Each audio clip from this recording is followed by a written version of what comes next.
Hello, everyone. So we can start our weekly exercise. But before we start our exercise and I explain it to you, I want to say two things about the practice of visual thinking. Visual thinking, as I told you, has a strong connection with the process of discovery, which for Zambrano and Gadamer was a process of understanding.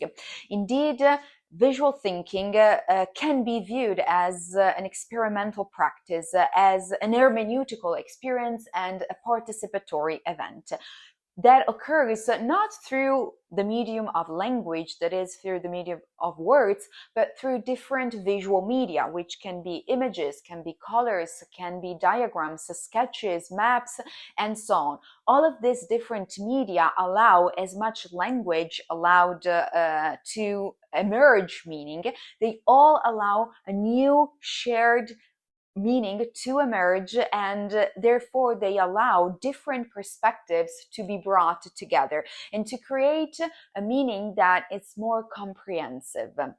In particular, it was Zambrano who taught us how silenced, forgotten, and excluded perspectives should be brought to light, should be brought to life.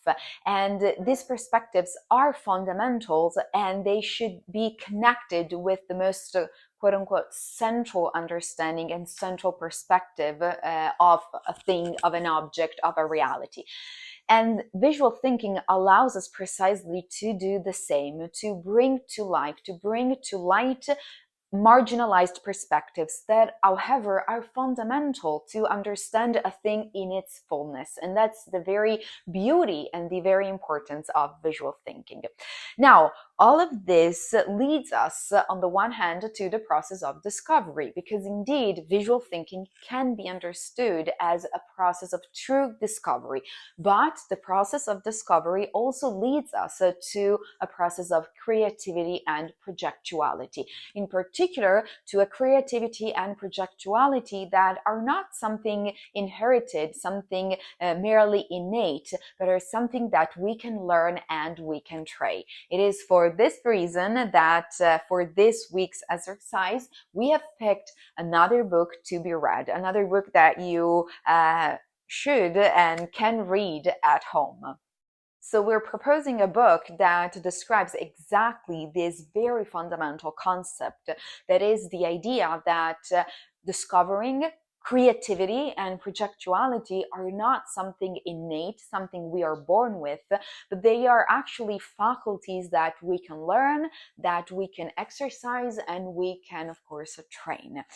All of this is part of this beautiful book. You can see here the Italian version, Da Cosa Nasce Cosa. It's a beautiful book written by Bruno Munari. Bruno Munari was an artist, he was a designer who created a fundamental shift in the studies on design in Italy.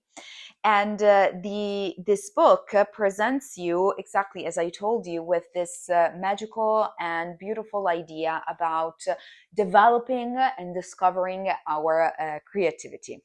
You might ask yourself right now, but this book, it's in Italian, it's not in English, so maybe you cannot read it, but there's also an English version which is called Design as Art. So you both have the Italian version and the English version.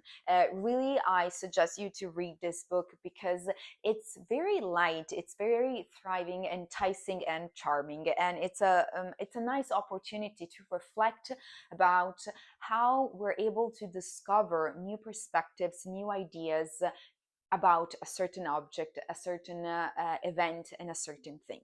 Okay, I'm done talking. I'm done with this module. Before I leave you, I want to thank you, all of you, singularly and individually, for the time that you dedicated for these classes. I really enjoyed recording these videos. I learned so much.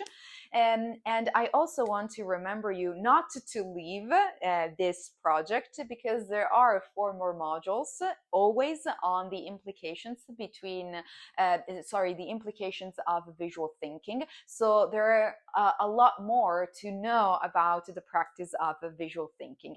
And so stay tuned for the next 4 modules that are going to drive deep into the practice of visual thinking. Thank you.